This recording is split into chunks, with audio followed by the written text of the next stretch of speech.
Ladies and gentlemen, welcome back to On the Mic with the M and T. Listen, y'all, we got merch. Look. Listen, they're hot off the press.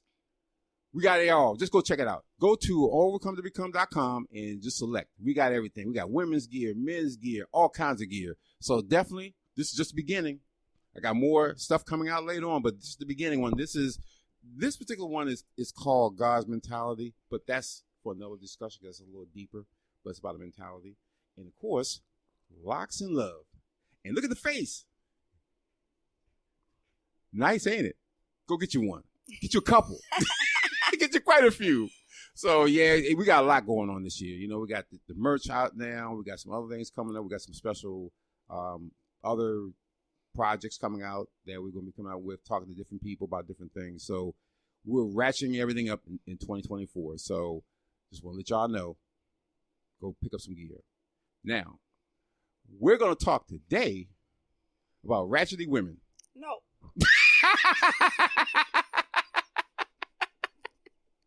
Men, if you got money, protect yourself. Get that prenup. Because if not, you're going to end up like Jeezy.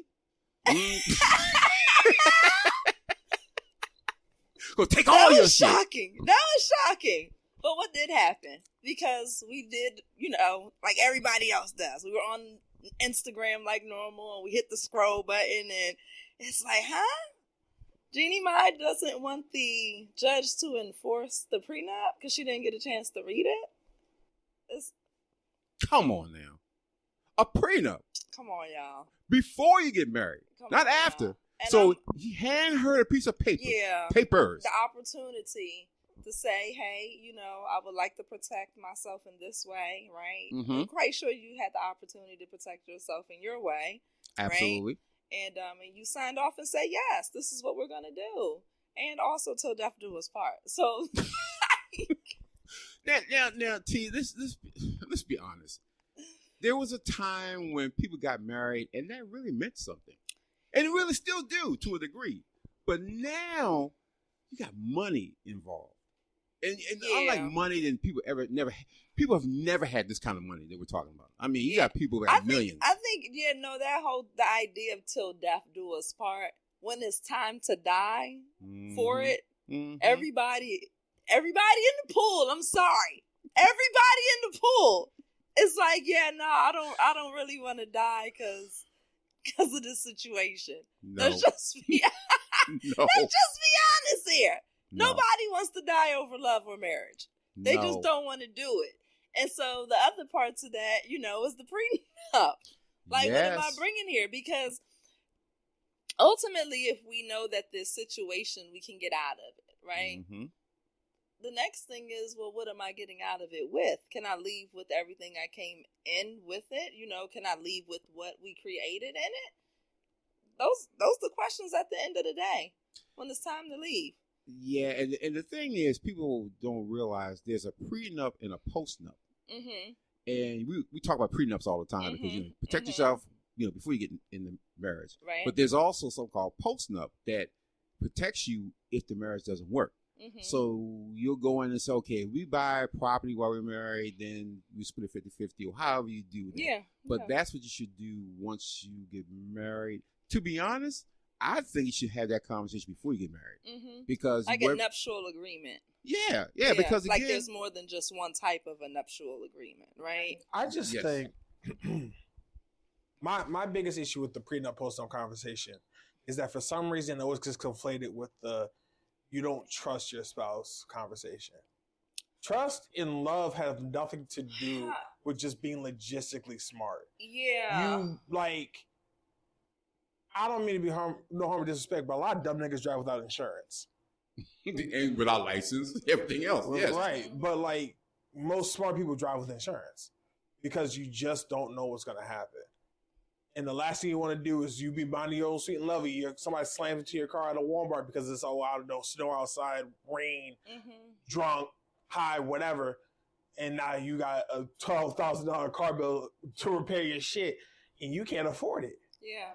And it's all because I didn't buy insurance, right? Yeah. So you get married, which is a piece of paper that says we're together, blah, blah, blah. you build up all these assets in a marriage. It doesn't work out because divorce is 50% nowadays. That's not a question. That's a fact. And yet, for some reason, it's conflated with, oh, you don't really love, or you're just looking for a way out. Why would you ever want a prenup if you don't expect to get divorced? The same way I buy insurance and hope nobody hits my fucking car. The same way I buy life insurance to hope that I don't die out of nowhere and leave my family with nothing. Yeah, the same reason you buy actual health insurance and you want health insurance from your companies because you just don't know with all the diseases that are out here nowadays that you're not trying to get clicked up in the hospital with a big ass bill that you can't afford. Like, no one questions having health insurance. No one questions having auto insurance. A prenup is insurance for fucking marriage. Like, I don't. But it's a true statement. I'm just so tired of stupid. It was fact. Yes, I love it. Like, it's a perfect analogy. It's you can't paint the picture any clearer than that. No. I mean, like your parents work hard to pay off a home, and then they gift you a home, and maybe you own a few pieces of real estate, right? Mm-hmm. And then you get married, and then now she gets, half of all the real estate. Oh. You're a little devastated. The marriage only lasted 3 years. Now you're like, what? Like, I loved her though. And then she still did me like that. And same thing for a woman. Absolutely. A woman can acquire lots of assets, and you can real life get into a whole situation, a sham. Absolutely. Take you for half of everything. You sitting there crying at your sister's house. Crying. Like, girl, I can't believe it. Girl, I've been told you he wasn't worth much. Been told you. Yeah, but we're not telling you not to enjoy your little love fest. We're not. No. I'm not. I'm just telling you, protect yourself. You got to. Because again, marriage is a flip of a coin. We're not. Think about that. You take a coin. We love each other, and all of a sudden you flip the coin. No, it's not. It's not a flip of the coin. Bullshit. It's a flip of a fucking coin, and you know it. If divorce is 50%, that means that when you get married, from the moment you say I do, there's a 50% chance you do not make it to the end of your life for that same nigga. That same nigga. There's a 50% chance you don't end up with the same person.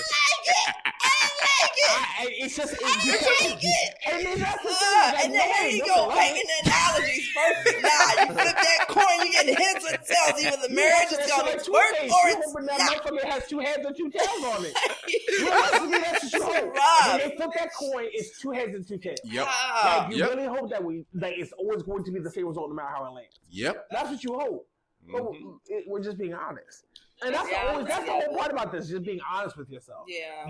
That can't happen.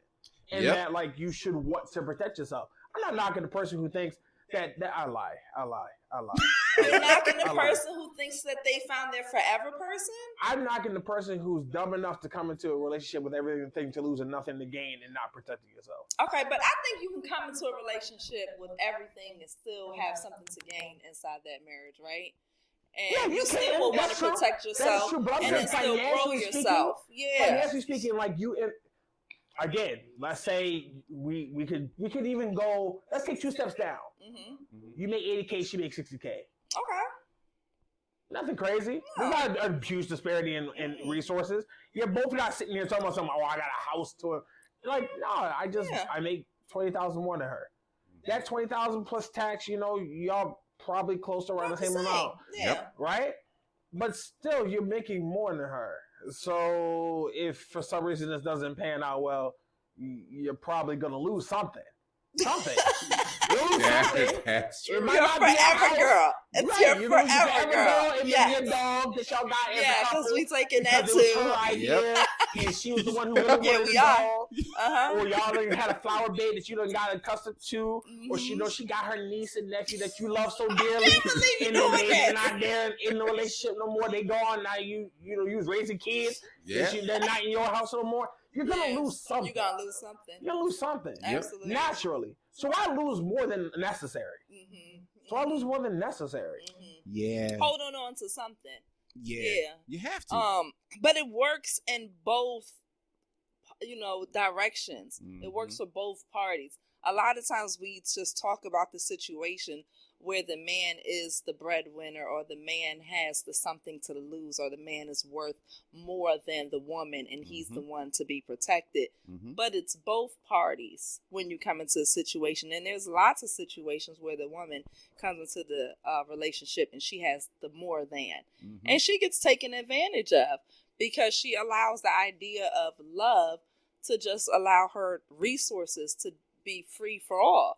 And T, right there. Mm-hmm. Love. Mm-hmm. Love has fucked up more people's lives than anything, because you let your emotions dictate your logical thought. Mm-hmm. Because you're thinking, oh, she could never hurt me, or she would never do this to me. She would, and that love thing blinds your logic. Because logically speaking, that same person you love could kill you. Because we've seen it. A lot of people, oh, I can't believe he killed her. I can't believe. Even like, yeah, they loved each other. How the fuck he killed her, buried in the backyard? What the fuck happened? Nobody can ever believe it. It'd be unbelievable. How the when hell that these happened? men snap, okay? We cannot believe it. We cannot believe it. Yes, absolutely. That's emotional. And that's what happens. We get so emotional with things. Yeah, the logic. The logic's gone.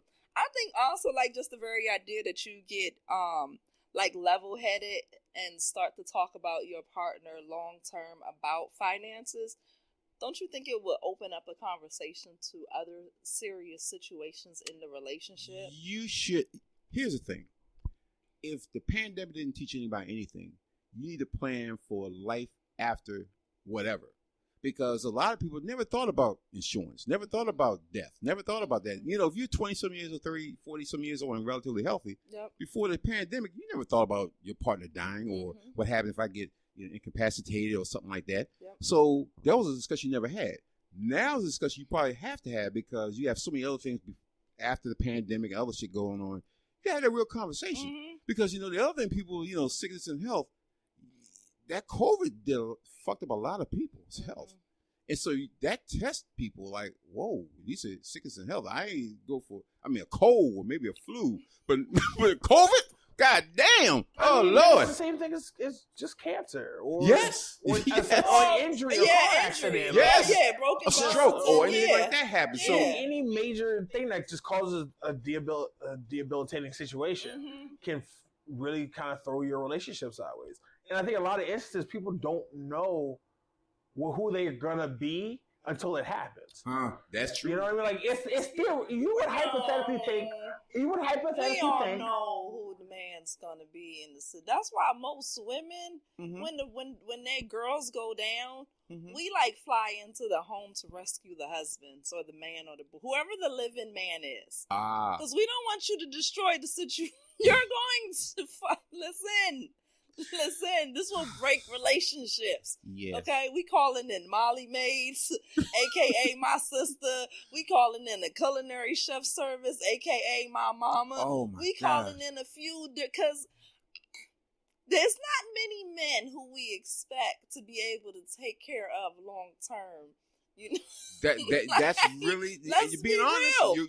You're so true. Let's be real. That's very that true. That nurturing side of it, that's why women be sending over trays of food and the men be like, yes, I'm so happy we get to eat good. He wasn't about to rattle no pants. He wasn't about to put that together because that wasn't in him. He was taken care of. And it can break some relationships. Man, we could be done. The woman could be still leg up in the air, arm still broke, leg back broke, everything broke. We breaking up right here, right now. Right? He doesn't give a damn about me. How could he just sit there and just look at me in pain and not even get up to make no damn soup? And that man be sitting over there, he be hungry as damn self. He over there starving, trying to figure out when the hell she gonna get up from her broken back and make them You know what? For guys, that's something nurturers. We'll provide, we'll take care of you, we'll fix a car, we'll fix a house, we'll buy clothes, we'll do all that stuff. But you're talking about something that we're just not equipped to handle. That's programmed for it. Some men can do it. Now, don't get me wrong, and we already know who those men are. We'll swoop in and give a little, drop off some, juice or something like that to that family because he got it. We'll give him some support. He doesn't need much though. True. It's not many. No. It's just no. I think that and the fact that just when it comes to men, like people not really trying to go out their way to save men. No. Like you're not flying out of your way to save a man. As men to men, you're not going out your way to save another man. Oh, okay. A man to a man. Okay. So I'm putting that in the perspective of like you said, if you were to go down, like you got your sister, your mama, your aunts, like they gonna come in, right? Right. But like, if that guy goes down, it's still gonna be his sisters, his aunt, his mama, his dad, his brother, and his uncle not gonna show up on myself. But you good? Yeah, I heard your back still hurt. Yeah. Want some pork rinds? Make some goddamn barbecue for you, boy. Facts. But that's facts. Yeah. Your father, your brother, your uncle, guess what they're gonna do? Yeah, call you with the text message and the phone call. Yeah, you might get a call. A text message, yeah. You all right over there? That's what we're gonna say. You watching the game? Yeah. You get Lamar about to go to Super Bowl, right? Keeping you relevant. Meanwhile, you can't even stand up straight. No. You shit yourself every morning. Yeah. You can't go nowhere. Yeah. But people not going to, I'm not texting you to say, hey, how's everything going? Because guess what? I know it's shit. It can't be good. Ladies, like y'all text each other, tell us, girl, you all right? Yeah. I know it's hard. You text that girl, you know today's harder than others, but you know I'm still alive. Yep. I can't believe you. Yes. Yeah. Right? Facts. Wow. And Wow. you good? Yeah, Wow. I'm good. 2 days later, hey man, you know I heard Lamar doing really well in the game. I'm not texting you about that shit. Next day I might say, hey, you know they're coming out with that new 2K next month. You know you go cop it because you know you ain't got shit else to do. No, we be on a whole text message, girl, I'm on the edge. Girl, I can't do it no more. I can't do it no oh my goodness, I can't. Yeah, nah. It's a difference. We're real live nurturers. Yeah. Yes. And it comes out and it shows. The relationships will get challenged. Yes, it will. It definitely will. Because again, it's one thing your girl fine and healthy. Next thing she lay in the bed, she can't move. You know, you got to pick her up, move her around. And Lord don't let her have some real fucked up disease that you got to walk her to the bathroom and help her shower and all that shit. Then you're like, I ain't signed for it. In your head, you're going to do what you're going to do because it's your girl. Because you would think, she'll do it for me. Yeah, to a point. Yeah. But to whatever point that is. Whatever that point. Yeah, because every person has a different level of tolerance there. Yes. And for us as guys, for me, when guys get sick, they're like, Lord, let me get the fuck up out of here. I can't stay in this bed for so long. I can't, because again, the longer I stay in, then that means I become dependent upon her. And I don't want that to happen because at some point she'll be like, damn, when this motherfucker get well, or, you know, you have heart issues and all these issues. As a guy, you're like, I gotta get myself well because she could kick me to the curb quick, fast, and hurry because she can find another dude who's healthy and can do all the shit I'm doing. And don't have to worry about getting you out the bed and all that other bullshit. So you can't be an ill man. No. Think about it. Men can't be sick for long. I think that's cap. I think you can be an ill man. I think you can be an ill woman. I just think I think the true statement is when you become ill, you also need to accept that you're going to realize what partner you truly have. Oh. That is the thing that I think is the conversation that is kind of hiding under this, is that the person you married actually comes out when you're sick, when you have no money. When there's challenges come. When there's challenges. Well, like when your back is up against the wall. Your back's against the wall. You're going to find out who you actually with. And a lot of times people get surprised, but it's like, it's not when did he change up? That's who he always was. He was. I'm cool with the sickness part, but you're talking about like you gonna be down 6-7 months, or like you might be stuck with this for the rest of your life. That means you talking about something. Your back hurt. You don't know if you ever gonna do sex again. You all right with this shit? You done gain 15, 25 pounds. You done gain 100 pounds. Yep. Like ladies are more willing to be amenable to some of those changes, but I feel like men are more resistant to that. Like, okay, I can deal with some of these changes, but then they keep stacking up, and now it's like, damn, this is my everyday. I mean, a sexist marriage with a woman who gained 25 pounds, 30 pounds, 100 pounds. Nah, that's facts. And you're like, come on, it's too much. It's a lot of cards stacking up. Yeah. And then of course, as the ladies, I hate to put this on y'all, but when y'all get sick and things like that happen, where like, who you were and who you are, two vastly different people, you start lamenting about who you used to be to us. And I'm lamenting the same shit. And the difference is I can't say it. No. I can't look at you like that. I don't want to be like this. I didn't ask for this. I don't want you like that either. Jesus. You're upset. I'm upset. But I can't be upset. This is your life. Yeah. Your but everyday somehow shit. the man real life be upset. Just mad as you. Yes. We're just mad as you. Like damn. this isn't even happening to you. But it is. Because every time I look at you, I'm like, damn, I married her. And we had all these goals. Now you talking about something we're not gonna have sex no more. Yeah. You talking about your back on her always. Now you talking about something you got now all of a sudden your hair start falling out, your color skin change. You just all those things gonna go down. Yeah. You throw your hands up and they be like, never, I can't do it. Those people are going to hit those walls. You just hope that your body don't fall apart. Yeah. But if you do fall apart, you might be surprised to find out that the person that you picked isn't for that. No. Or they aren't for that for right now. Because some people need time to grow up and to have gone through some things. Like if you was in a household when you had a sick grandmother inside of that home and you understood taking care of people, you understood patience, you understood kind of ignoring people for your own self-care while taking care of people, you understood the long haul of it because you maybe seen it before, or you were in a home where your mother had a surgery or 2 or 3 or 4, and so you saw her go down and you saw how your father interacted with her, and you saw, you saw these interactions of caregiving. Absolutely. Right? Absolutely. That person might be a little more mature in that sense. And that's true. That because growing up, I had aunts who were ill or had some sort of ailment, and you just, it was a different vibe. You go in the house, you expect you're going to do something to help her out. Like, do you need something moved? Because she couldn't do it. You took care of her. You knew to take care of her. Absolutely. So when you went inside that home, you double check. There's a trash taken out, small things and the big things, because you knew that person needed to be taken care of. But if you signed up for a guy who was, he's good looking, he's charming, comes from a great family, well-to-do type of guy, but he's never seen illness in the home. Right? And so this is the first time where he's kind of being hit with this situation. And I mean, fuck it. He fails. Let's be real. Yep. He crumbles. He's a statue because he doesn't know what to do. I mean, sometimes they do more than be a statue. Sometimes they are mean back to you. Like you or feel like they're on autopilot and they just kind of do the things, but they're not doing them with real care. With real care, exactly. Yeah, he might take your trash out. He might bring your food, but he's not gonna smile at you. He's not gonna entertain a conversation.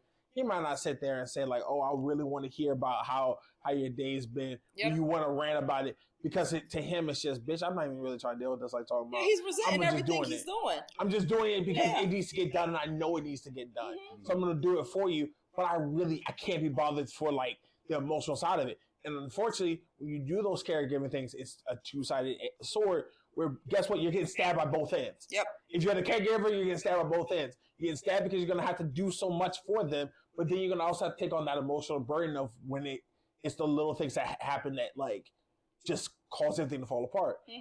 Okay, every day we get you up. Every day I help you shower. Today, you're tired of me helping you shower, so now you've lost it, and now you're crying.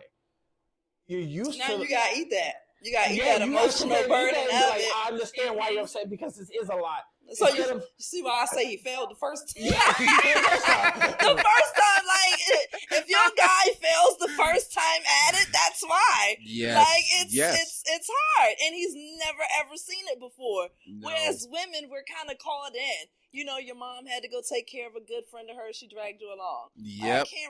Or your grandmama got ill, then you got to go. Or your grandmother got a sick friend. Like, women always know another woman who needs care. No, and then see, you do hair. So it's just like, she got to get her hair done. Yeah. Come on, T, come with me. We're going over there to clean her house, and then I'm going to make her something to eat. Can you come over and do her hair? So it's a whole full service thing.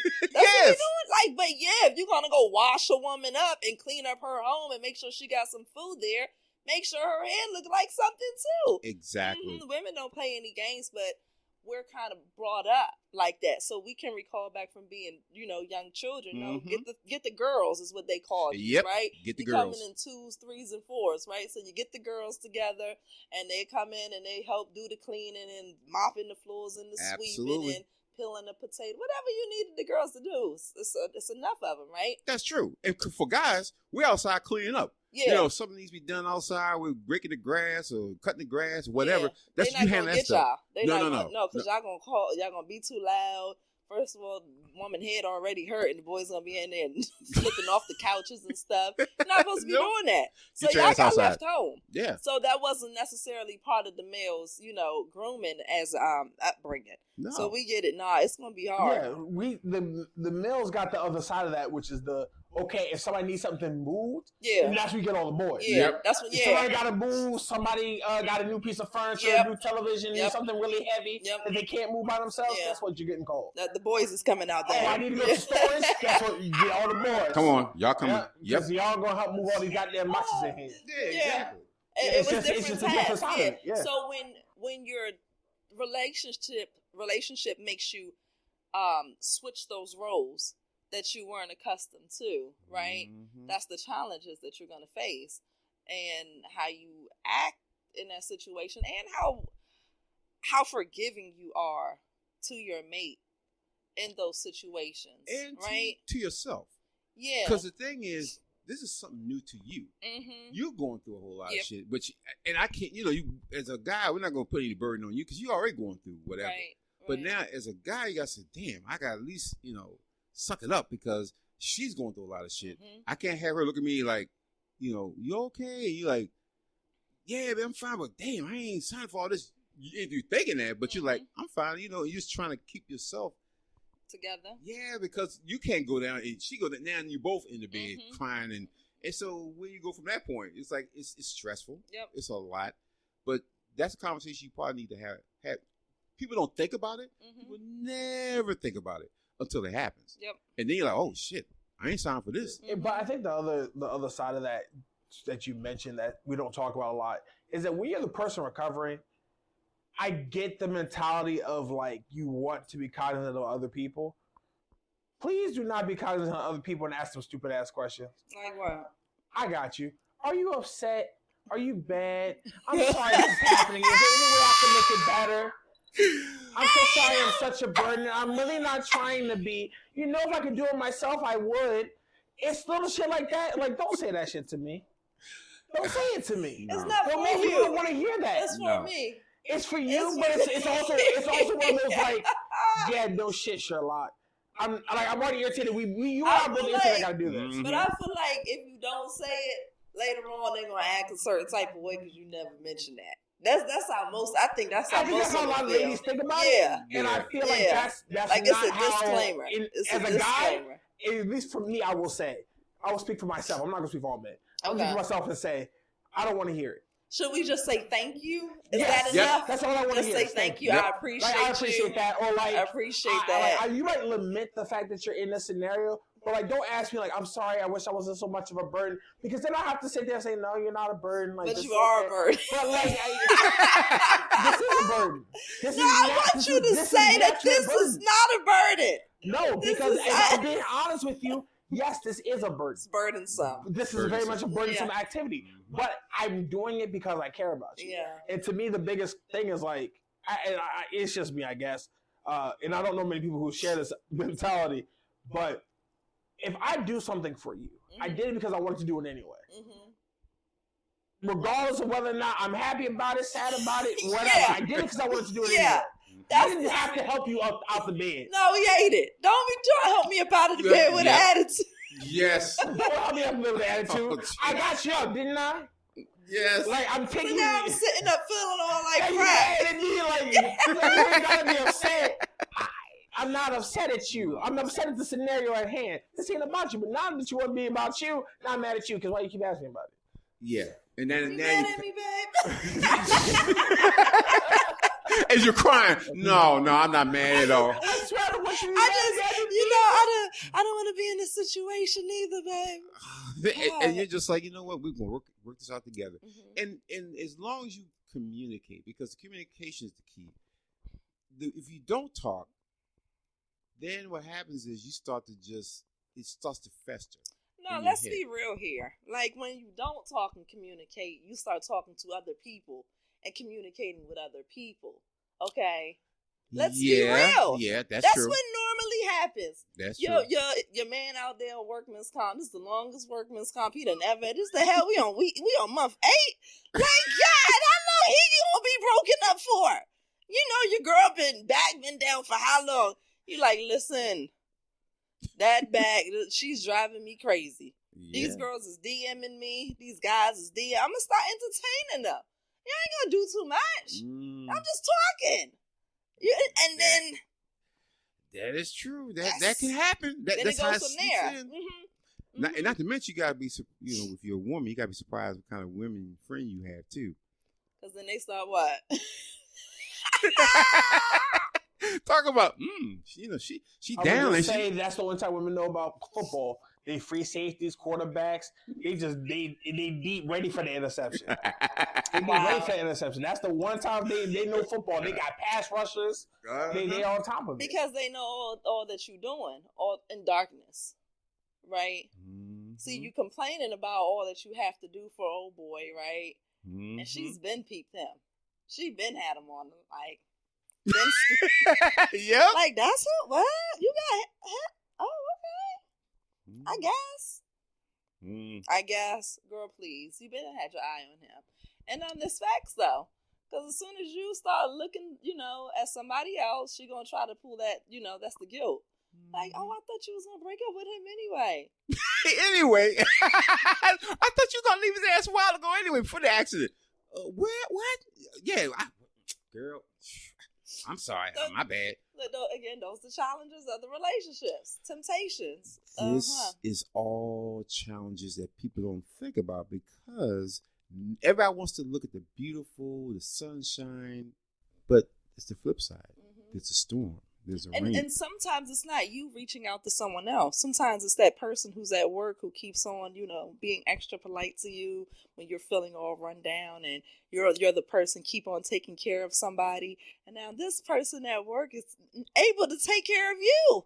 You're like, how convenient. Yeah. You know what? 3 years later, I finally will go out to lunch with you because I'm feeling run down. Worn out, run down. This situation is not going to change no time soon. And God forbid. We're just friends. Oh, Jesus. And God forbid if your woman has a situation like she's had a stroke or heart attack. Something significant. That's going to take her a while. She'll never be the same. Mm-hmm. She could be better, but she's never going to be the same. So now you going to have to accept that person who you married, and you look at the picture and you look and it's not that person no more. So it's now, a whole coping situation with that. Hello, and now what do you do with that? And you can't tell her, listen, babe, listen, you had that stroke about 3 years, and I've been wiping your ass and all that stuff. Right now, I can't do this no more. It's too much for me. I gotta go. Well, there's actually there's a technical term for it. I don't want to sit here and lie and say what it is, but you just get tired, like. People, it's a caretaker's fatigue, I think is what it's called. Where there's a natural fatigue that people hit when you take care of other people, that you hit a wall and you literally cannot do it anymore. And unfortunately, like once you go down, that clock kind of ticks for that person. So it could be that you go down for 6 weeks for a back injury. Then 2 years later, you go down for 8 weeks because you had some type of surgery. And then maybe 5 years down the road, you go down for 4 weeks because you had you injured your ankle at work. And then maybe 2 years down the road, and then that fourth time you go down, then they leave you. Snap! I'm done. Yeah, I'm tired. Your ill ass self. You're always sick. Every time I turn around, damn, bitch, you stay sick. Your ass stay sick. I've mentioned 4 instances over the course of like 7 or 8 years. Yeah. But it's too much. I gotta worry now. When is the next time you're gonna go down? Yeah, not if. It's when. Because now it seems it's a pattern. Yep. It's a pattern. Oh, yes. And these are things. That sound, right? Now you gotta be careful. They're the prenup. Now you gotta be careful if you marrying the ill. Like, yes. I'm sorry, the injury prone. Yes. That's not fair. It's not fair. It's really not. But that's why divorce rates are 50% now. No, it's That is you know. That's why. Because there are people like me who get married and don't have these conversations. They think it, they don't ever talk about it.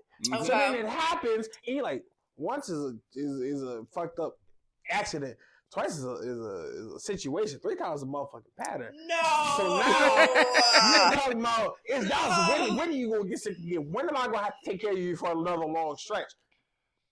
Because it could be kids. Because it could be kids, but Yep. kids are Kids different. will put you down. Kids will put you Nah, down. C-section. Nah, that's a real recovery. Right, From that what is a I real understand.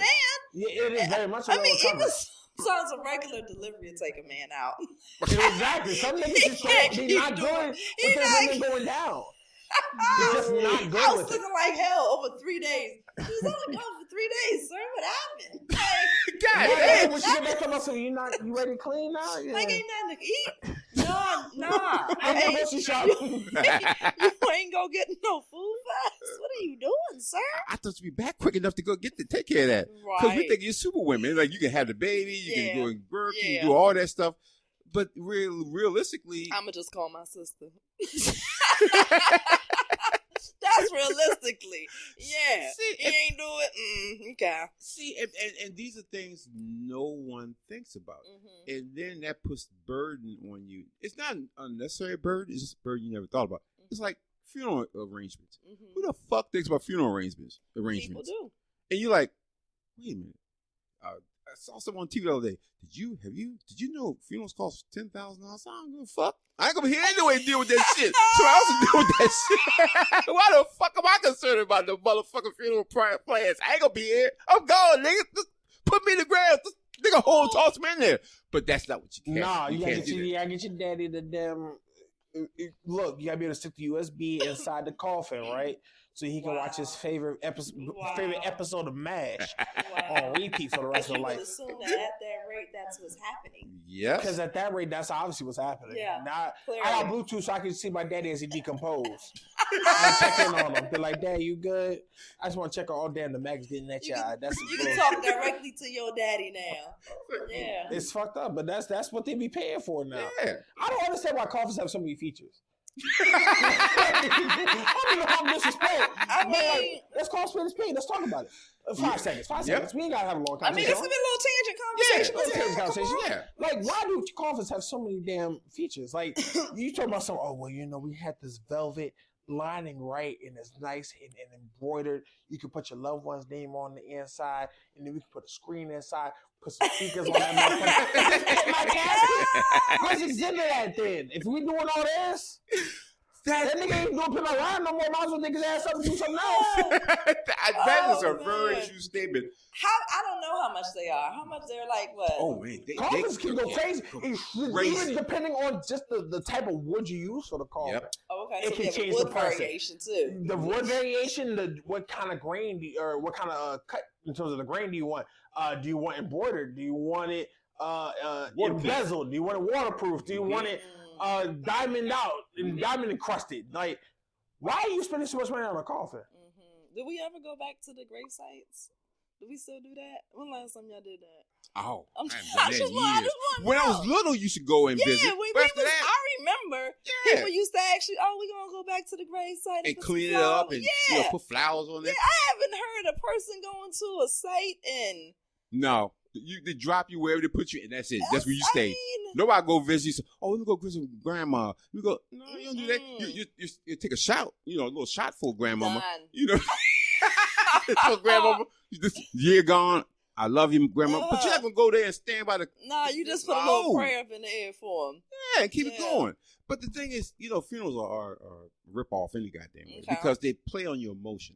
The first thing, your grandma died. What kind of casket? You want this old rickety casket where the water can come in on your grandmama and just decay her? We want this beautiful lined one that, is covered, is waterproof, and she'll never have to be touched by anything other than the air that's inside the casket. So no maggots for grandma. There you go. So you can spend $1,000 or And let $10,000. And let grandma decompose. You better $1,000 coffee here. So I don't know they goddamn grandmama. I would hate to be your grandson. So you didn't love her. You didn't love your grandma like that. You ain't love them grands on her. Okay. Yeah, That's then hilarious. you spend all that money, and then, to be honest, when you get insurance, the insurance is to cover the people after, not you. Mm-hmm. It's to cover people after. When you get insurance, it's to cover your family. Yeah. It's not to put it in the ground with you. It's for them. But they get you with the guilt trip, like, you must don't like your grandma or your mama. Oh, you was part of that money for the funeral. Yes.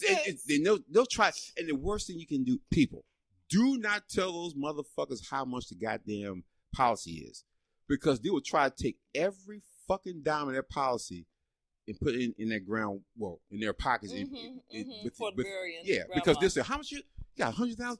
Listen, I can get you this nice one for $79,999. And our tit's going to cover everything. You'll be able to send emails to your grandmama and everything. And you'll be like, okay. Whose tradition is this? How, like, I'm just curious.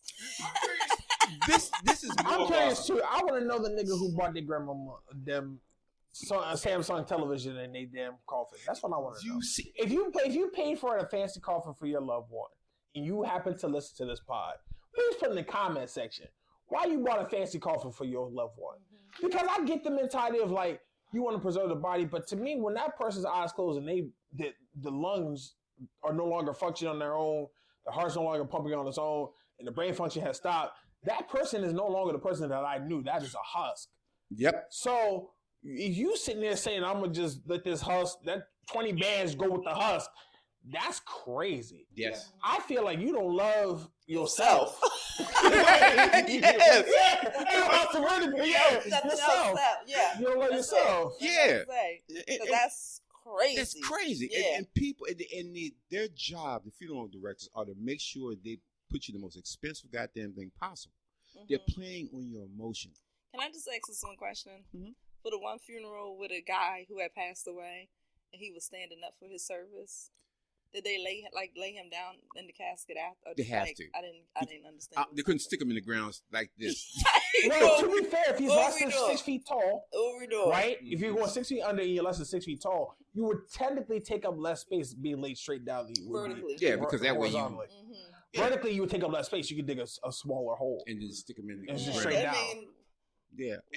Now there's some new burial things that's happening now. Like you could put someone as a tree. Like you put. Now, listen to me. My favorite.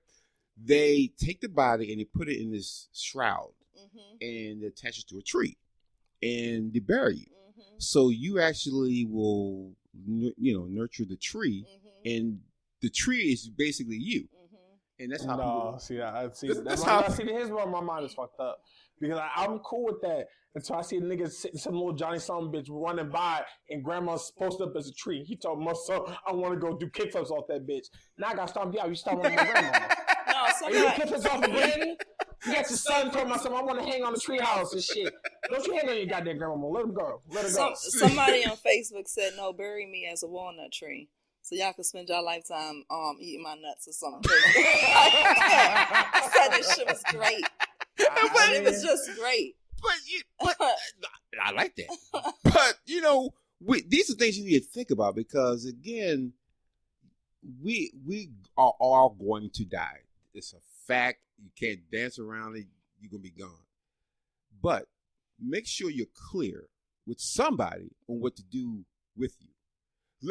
Bring a piece of paper or something, because what you don't want to have happen, which it gets real ugly, especially you a guy. You see, you have multiple kids, and then you die.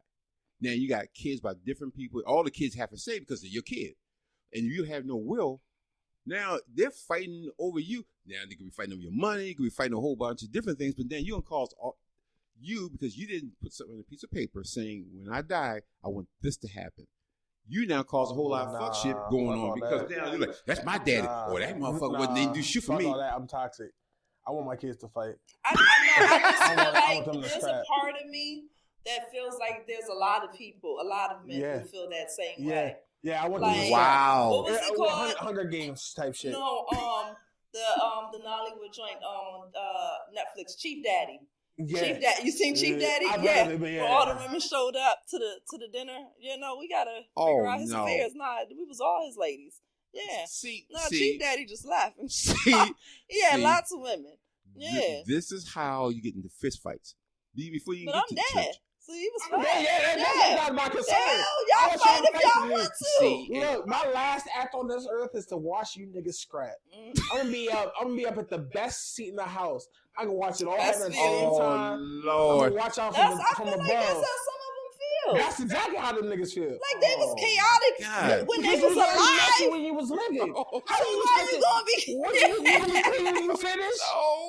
There's no logic in The last thing I that. can do is give these people a nice bow on our. Nah, fuck all that. Y'all better figure that out on your own. I'm gone. Y'all It was good while it lasted. Had a blast. Oh, Yeah. see, okay. I'm going to be the logical guy. Mm-hmm. Everybody out there, here's what I need y'all to do. I need you somehow, some way to write a fucking will, whether it's on the back of a napkin, paper, toilet tissue, something. Because if you don't, you're going to leave behind some shit that will be taking years to get straightened out. Because think about it. You die with no will, now it becomes probate. Mm-hmm. Now, you got now, if you're a dude that was, like you said, out there got a bunch of kids, you got any motherfucker out there that can come in and say, that was my daddy. I should get a part of his estate. Mm-hmm. And now, Claiming you. yeah, they're claiming your ass now, because, he's my dad too. And then you got this motherfucker, and your dad's a Rolling Stone, so you're like, oh, fuck, it could be possible. Because he wasn't man enough to set up some sort of, if something happens to me, this is what happens. Yeah. So I'm going to deal with this bullshit. Because then you can alleviate, say, I don't want to spend a whole lot of money on this, a whole lot of money on that. And then, the other thing, it's terrible. We've seen over the years, but you like, can we get some money to open a grave? Can we get some money? Gonna go there. You talking about when black people gotta get the money together for the burial? I'm a little short on that money to open that ground up. How much you need? $555.22. Damn, you got nothing? No. Can you help me with a little something? He used to loan you some money. Hello, click. Hello, trying to figure out where everybody's life insurance policies is at. Yes. So in other words, we need life insurance. We need wills. We need pre and post nuptials. We missing a few forms. Yes, we are. Ladies out and here gentlemen. living fucking reckless. Be realistic, yeah. Like you say, we're living reckless. Yeah.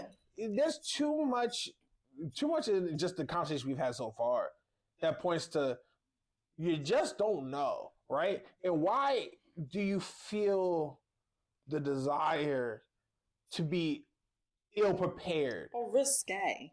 Yes. For no reason. Yeah. You have no reason to be living like this. You have no reason to just throw it up in the air and hope for the best. When you can actually secure it. You can. Yes. Like, I can either learn how to drive or I can just get behind the wheel and hope for the best. Or like learning how to drive is very simple. It just takes a little bit of time, right? Yes. But I can just get behind the wheel. Yeah, but one of them will guarantee that you make it to point A to point B, and one you might make it from point A to point B. Exactly. And like, I don't know, there's gonna be somebody, and you know what's killing me while we record this is that like there's gonna be somebody who's gonna see the clip of this pod and be like, oh my god, like, see, that's the problem nowadays. Like, we don't marry for love. Like, everything's gotta be a business decision. It's fucking his business. My thing is, you don't want to sign a prenup, bitch. Don't get married. There is love and logic. Okay, You can have both. You can literally have them both. The person that you are Google Gaga in love with, right? Mm-hmm. At some point, you got to sit down and have some real serious, logical conversations. Okay, it's gonna be before the marriage. Mm-hmm. It's gonna be during the marriage. You're gonna have lots of logical conversations that's gonna be necessary to have. Absolutely. Lots of things are gonna come up. Your name gonna go on this. My name not going on this. Are we doing this? Are we signing up for this? Even little shit like joint bank account. Oh, and by the way, people, remember this shit. If you have a bank account, please put somebody else's name on that bank account. Because if you don't, that shit gets locked up in probate.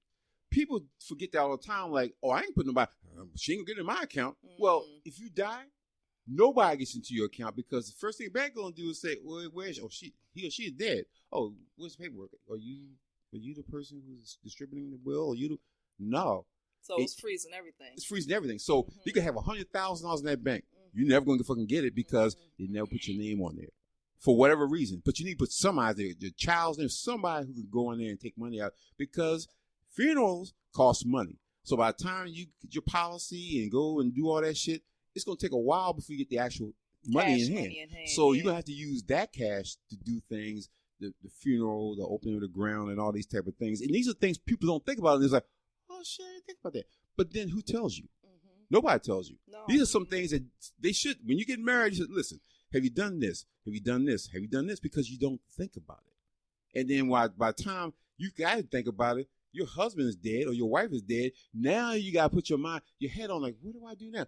You in fucking shock that they're gone. Yep. The last you can think about, where's the will at? Where's the policy? You didn't think about that shit. Yep. You said they're gone.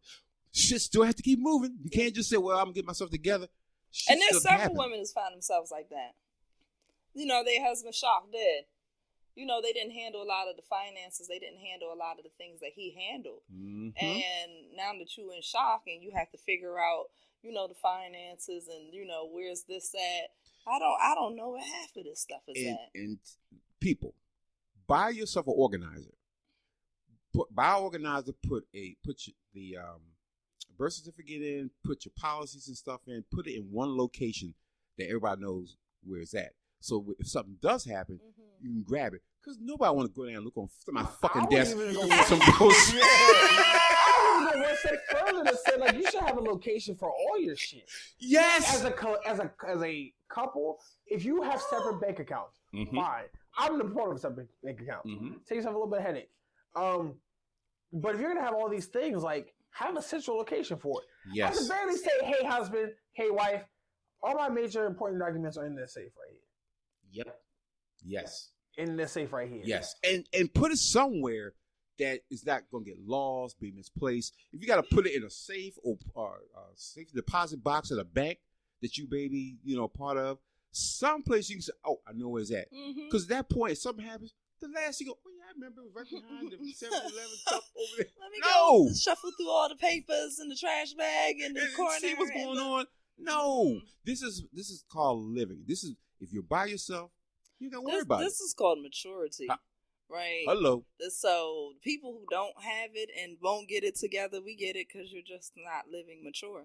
Like that's what it really boils down to. It really is, and you know, it's just these are the things you do to be a functioning human being, a functioning adult, and so. We talk about the love and all that stuff, but this is the other side of that nobody talks about. But it happens all the time. It happens every This is fucking definitely day. How you love on somebody. And making certain that they are taken care of. Don't no woman want to be loved on and she not taken care of. Exactly. That's a crazy concept. Here's another thing. Make sure you have a medical directive. Because if something happens, you don't be in the hospital like, well, do he want blood? Because, for instance, just say if you're a Jehovah's Witness, you don't take blood. They don't use blood from what I hear. They use plasma. So if you know that, you want to make sure that someone has that information so you get in an accident and you're like, well, I'm going to give him 20 cc. No. Jehovah's Witness. Yes, you also want people to know that you're not a Jehovah's Witness and you can receive blood. Don't let me... Don't leave me out here like that. Don't leave me ass out because if you could speak for yourself, them you would. directives do work. Yes, you do. So again, you won't be sitting there looking like, oh, you know, I wish the hell, you know, I don't know what she would want me to do. There ain't the fucking time to figure that shit out. She's laying on the table talking about, I don't know what she want me to do. Lay that shit out. Your life can change in a blink of an eye. In a blink of an eye. Heart attack, COVID. Car accident. Or walking or driving in it. Any goddamn thing can happen to you, so you want to be prepared for this shit. Is it morbid? No, it's fucking reality. It's life. It's life. Dealing with life. And if you want to live your life in La La Land or in the fantasy of love forever and things are going to be beautiful and just butterflies and, you know, sweet treats, then do that by yourself. But I don't see why anybody of any bit of value wouldn't want to come, you know, down off that, you know, beautiful cloud and say, let's plan, let's figure out ourselves so that we're always taken care of so that we can continue this love fest together and it can truly grow and blossom. Absolutely. And the other thing is when you have kids, don't leave your kids in that fucked up situation. Because you never had the conversation with your kids. Do we want to have a conversation with our kids about dying? Fuck no. But it's going to happen. So you want them to know, hey, something happens, here's this information here, I need you to grab, because never know.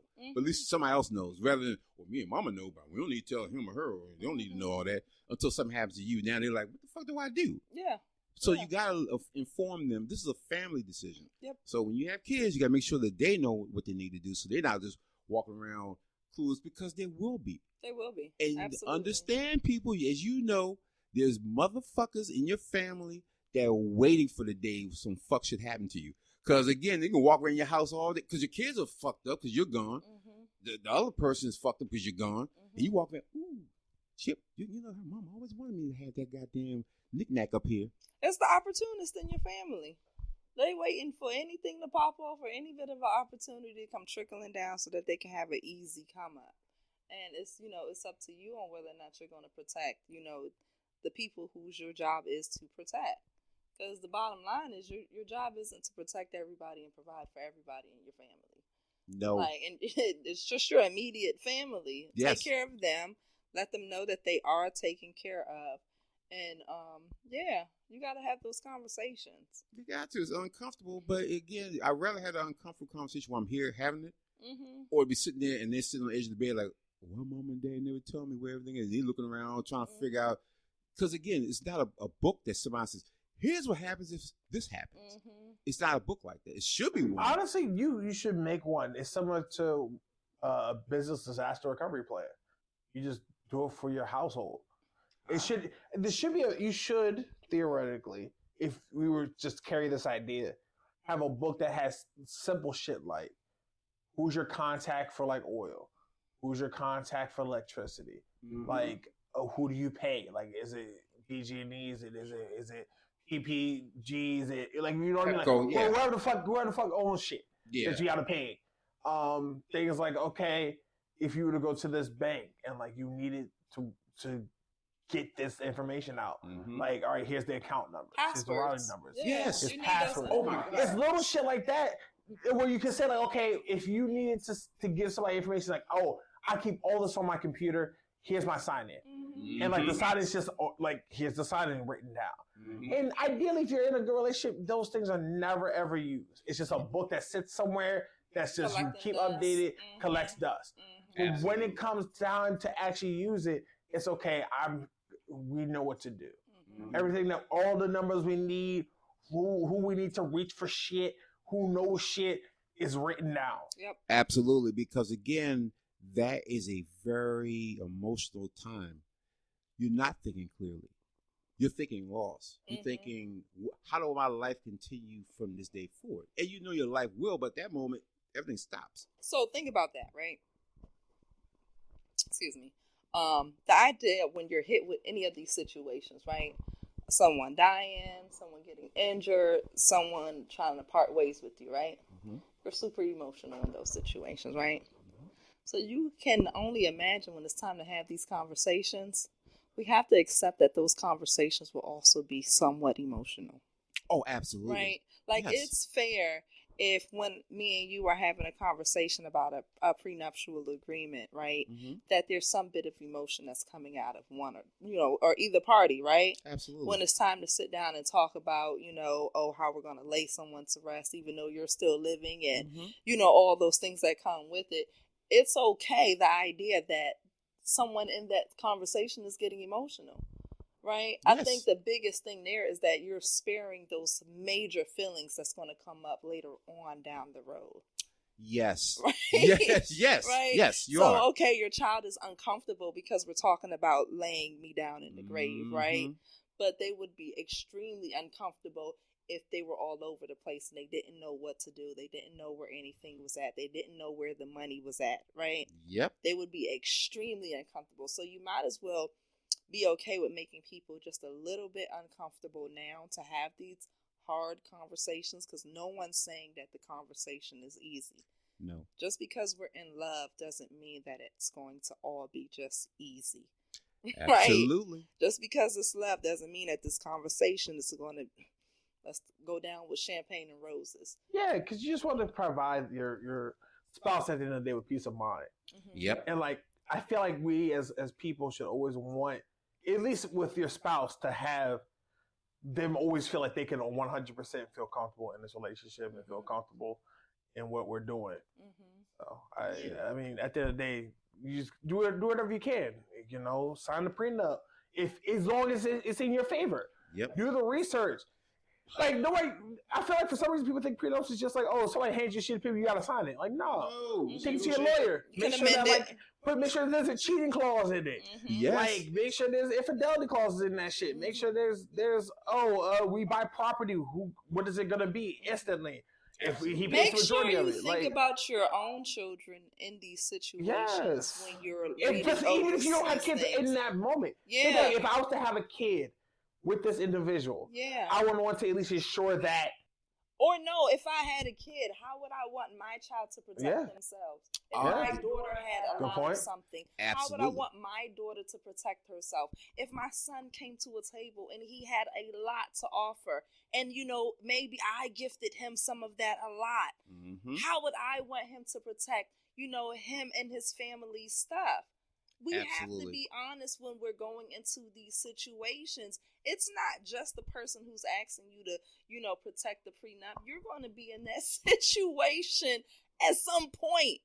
Yes, you will. At some point, you're going to be in that situation. Yeah, whether you're the mom of the son who's asking the girl to sign the prenup, right? Or you're the mom of the boy, right? Yes. Either vice versa. You don't always sit in the same chair forever. And I think that's the most powerful piece about it. Everybody's all offended over the prenup until it's your kid who's out there to protect themselves. Offended about a lot of shit until it's their kid. Yeah. Like, until it's their kid, and then all of a sudden, like, it's a change of conversation. It's like boys don't hit girls. Until your son gets smacked up by some shit. Until your son out there getting mollywopped by like 4 or 5 females. You're like, boy, you ain't knocked them little bitches out. Yeah. They want to fight like a boy. You knock them out like a... Right? Then all of a sudden it's all the way turned. Yep. Like you said, like your son sits there, he making money. You want him to protect his money. You do. You want him to always like be able to have his back, which is why I say, DNA tests, protect yourself. Same conversation. I mean, Same conversation. Facts. Same conversation. That's fair. Yes. And I think that's why a lot of us do agree that the state should mandate it, because that's a messy conversation. That's messy. It's a messy conversation for ladies. No. And yes, you didn't trust me. You don't trust me.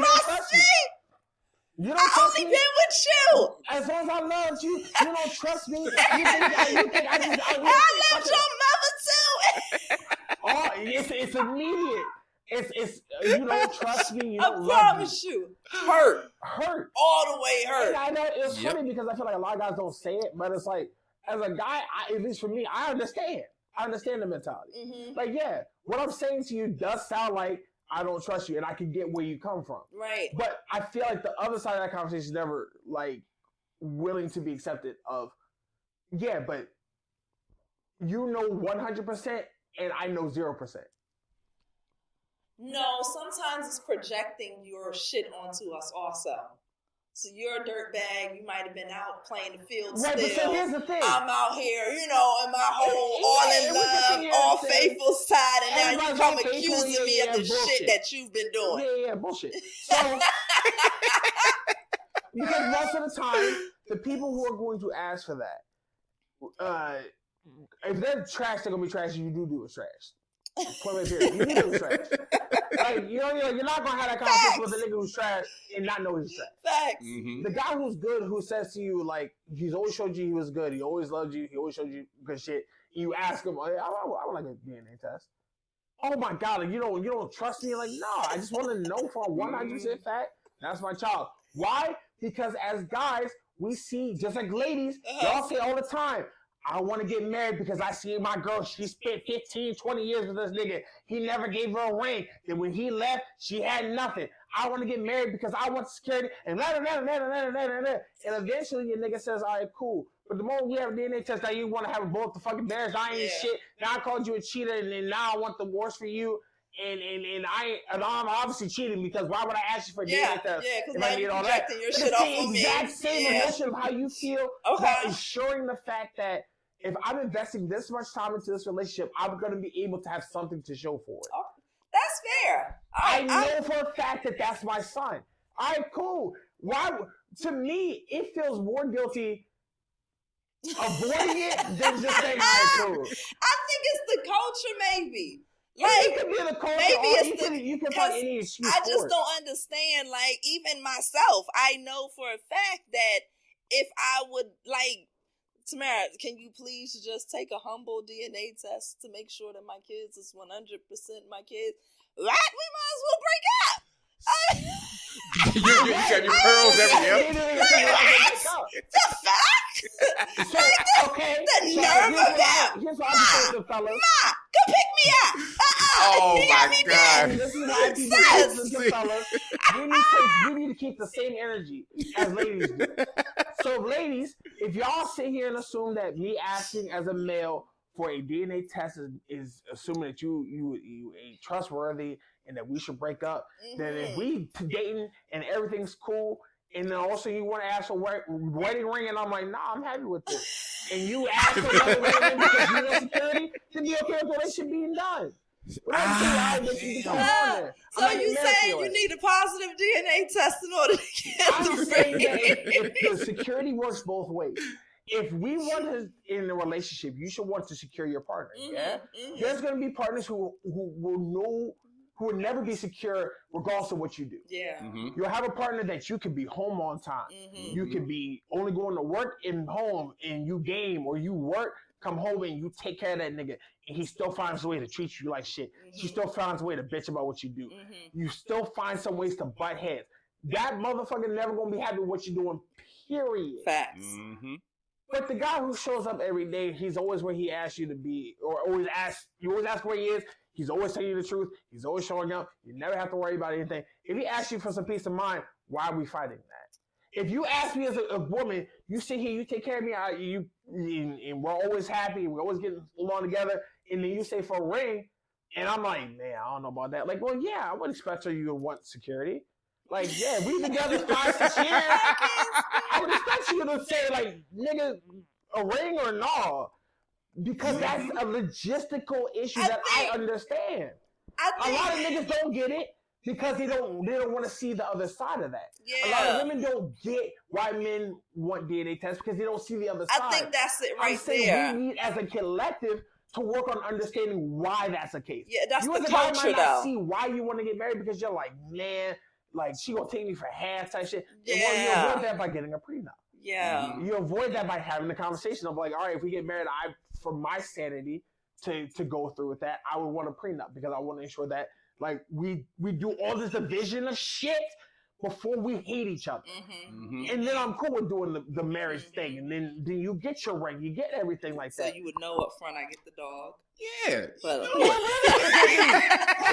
know. Okay? He knows off the Sometimes that might be the peace of mind that he needs to go through with the wedding. Like if y'all really want to be married, like compromise, it starts day goddamn one. Like working with saying I might not want that, but if it's going to provide this person who I love peace of mind, then I can learn to sacrifice what I might not be fully comfortable with to ensure that they're fully comfortable. Yeah, I think that's all in those hard conversations, and you see how the woman's going to immediately get emotional, right? Yes. But that's not where the conversation is supposed to end, right? No. That's the beginning of the conversation. Absolutely. And again, we have to be mindful when you're having those hard conversations, the emotion's going to come out.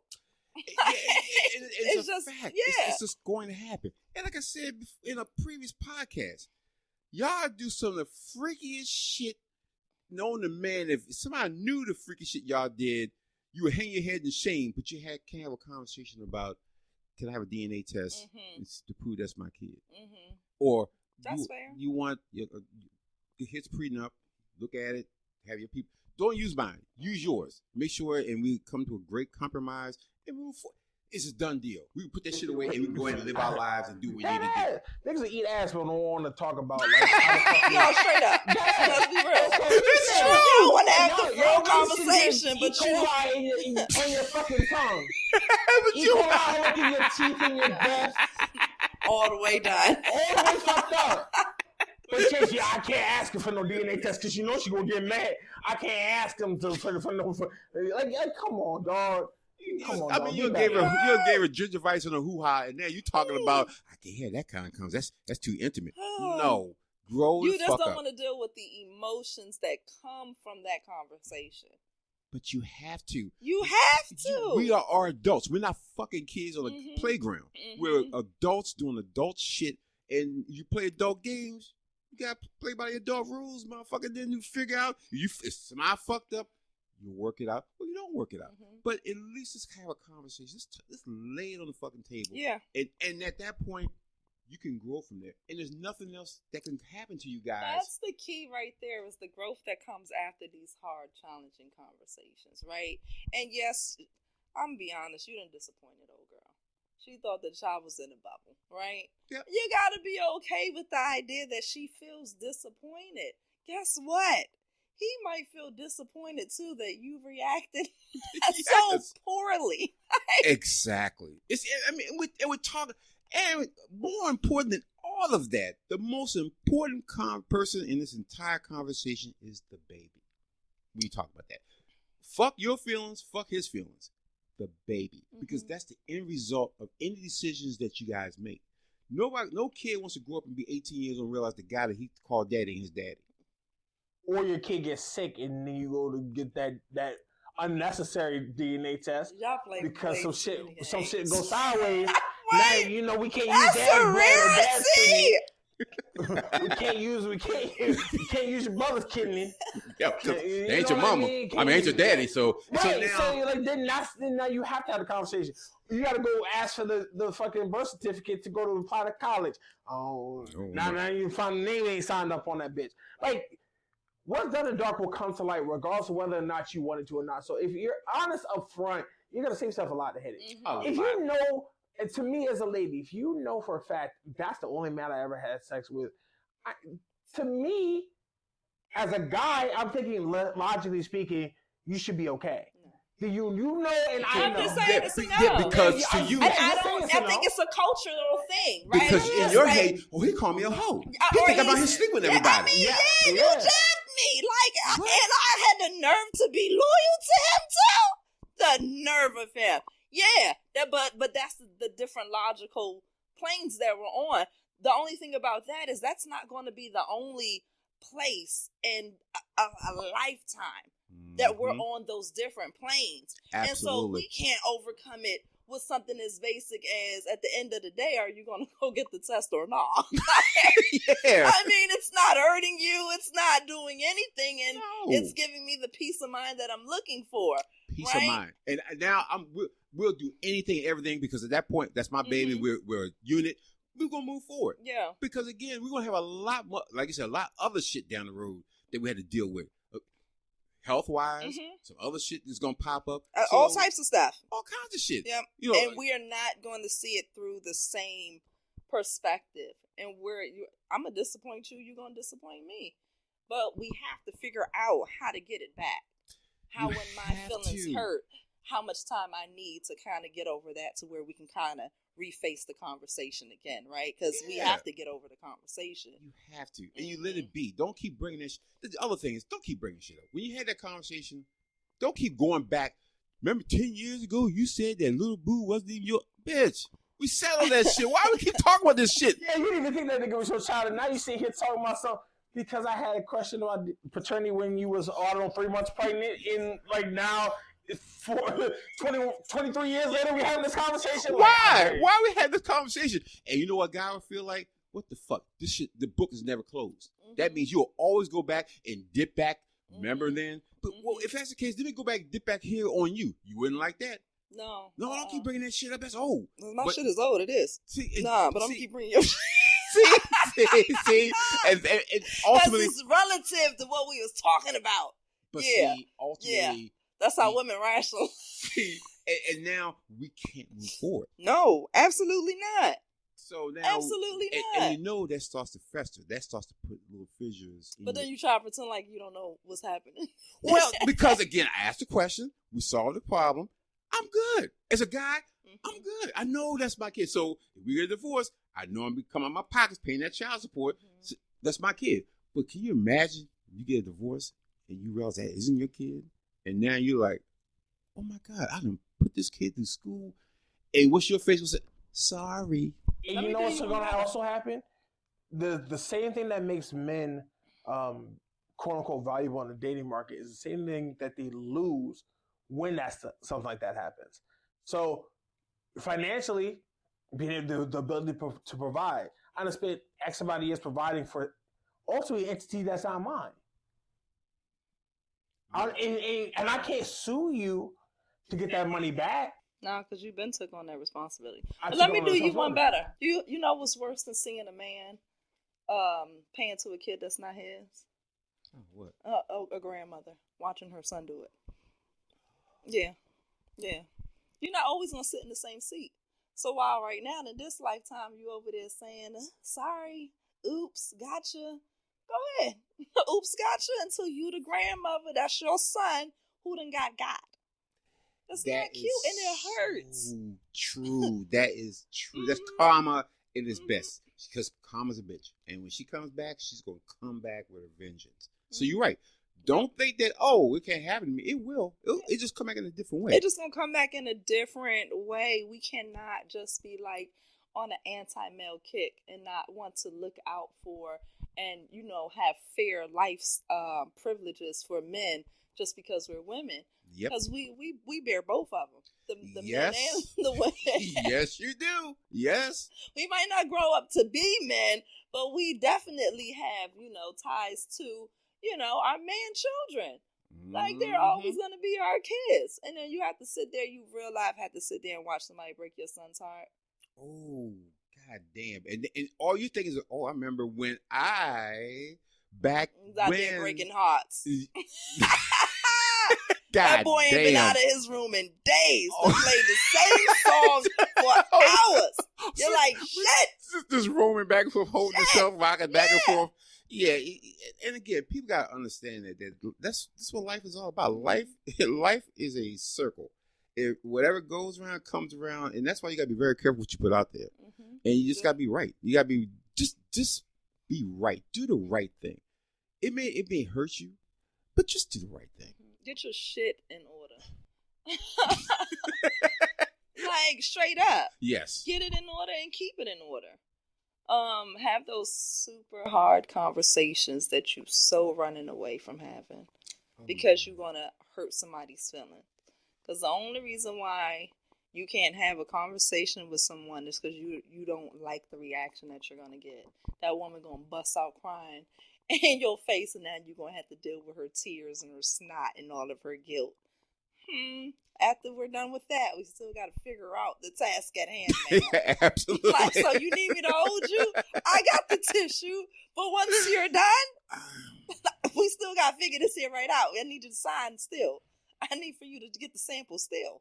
Like, yeah, yes. It's not going to be easy. And for the men too.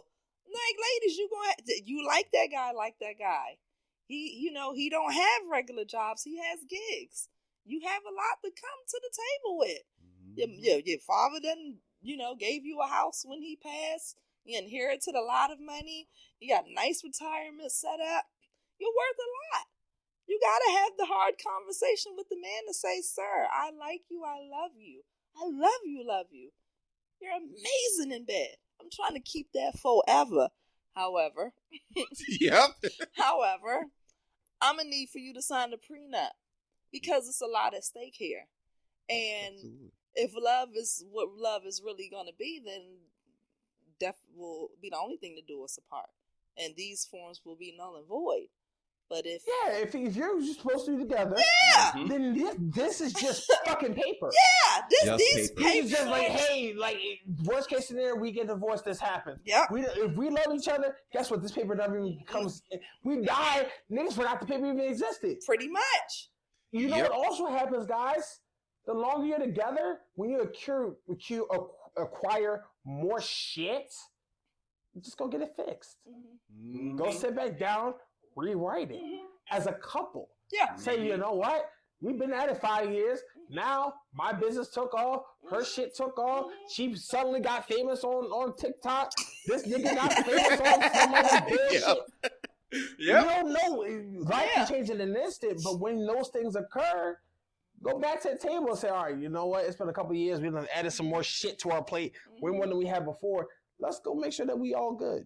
Let's make sure that, like, okay, you started that business. I'm not taking nothing from you. Or if I was in there helping you get that shit done, I'll try at least get my percentage of the ownership. Absolutely.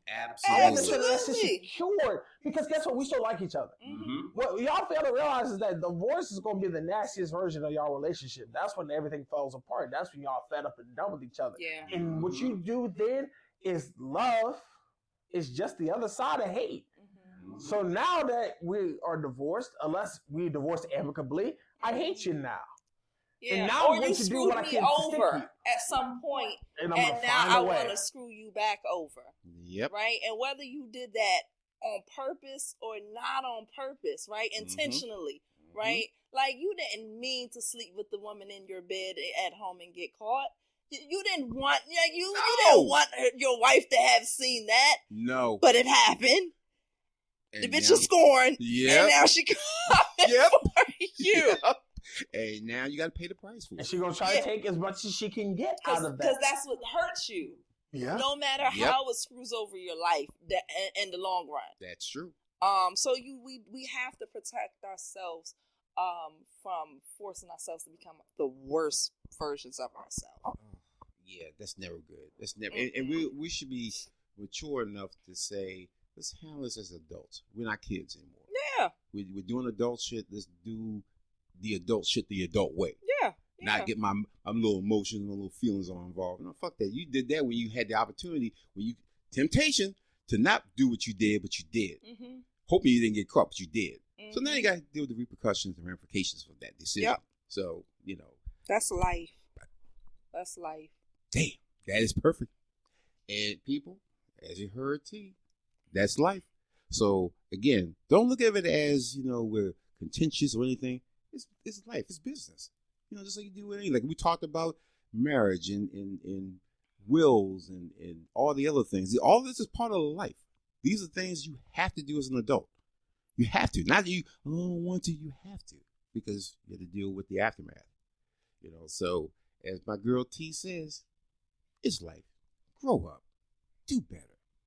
And with that, people, we're going to end this episode of On the Mic with the M. Answer.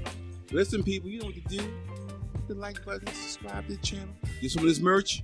And you know what? Until then, please, look at your life. Do the little things that we talked about. Make sure you don't get caught off guard with a lot of things. Because death happens suddenly. Nobody walks up to you and says, you're going to die tomorrow. So did you get your shit straight? You get your no. So don't wait till that shit happens. You wanted to worry about it. You leave everybody else behind to worry about that shit. It's not their fault. That's not even their worry. So, just be better. So until next time, peace and blessings. Stay safe out there.